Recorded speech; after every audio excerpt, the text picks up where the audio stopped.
Mga kababayan, I returned from India, our good friend and now our strategic partner, with an even stronger sense of optimism. Optimism that our bilateral partnership will foster progress and prosperity for both countries, and also contribute to the peace and security in the broader Indo-Pacific region. The elevation of our bilateral ties signals our mutual recognition of the complementarity and alignment of our interests, not only in bilateral matters, but also in many regional and international issues of critical importance to both our countries. During my visit, I met with Prime Minister Narendra Modi and his top officials, wherein we discussed concrete ways to realize the full potential of bilateral and multilateral cooperation. Towards this end, our two governments signed several cooperation agreements.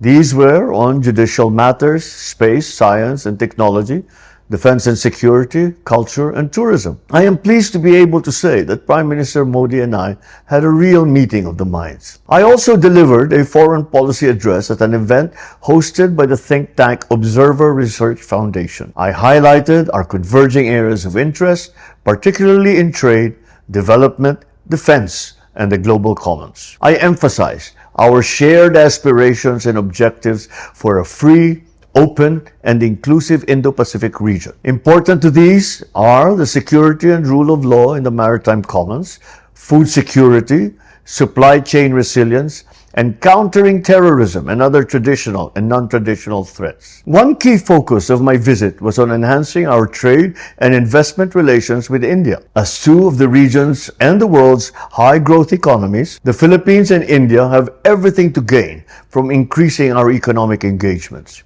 With members of our business delegation, I met with India's foremost business leaders and investors in New Delhi and Bengaluru. These include those that have already significant investments in the Philippines and also those considering entry into the Philippines. We showcased the strength of our economy, the talent of our people, and the opportunities that await those who choose to invest in the future of the Filipino nation. We secured a total of 18 business agreements comprising real investments of $446 million and generated interest for a potential of up to $5.8 billion.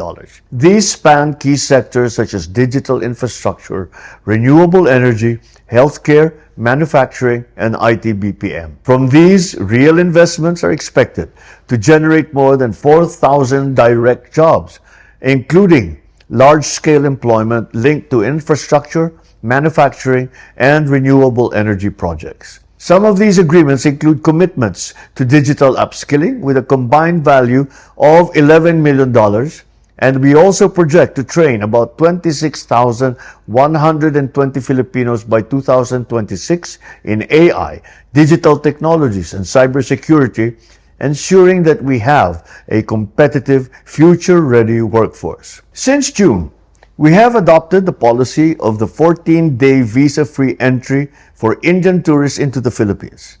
In response, Prime Minister Modi announced that Filipinos can now apply for tourist e-visas to India free of charge. These positive developments will help improve two-way tourism and stronger linkages between our two countries and peoples. Prime Minister Modi and I discussed ways for partnerships in the development of the Philippines' digital infrastructure to strengthen our digital systems and capabilities. Another particularly exciting sector are the prospects of our space cooperation. And of course, it was our great pleasure to meet with the Filipino community in India. It is important to recognize their important contributions, not only to the economy, but in promoting a Philippine culture abroad and fostering people-to-people ties. Once again, I thank them for their warm welcome and for serving as a bridge between our two cultures. As strategic partners, the Philippines and India enter a new era of closer, multidimensional,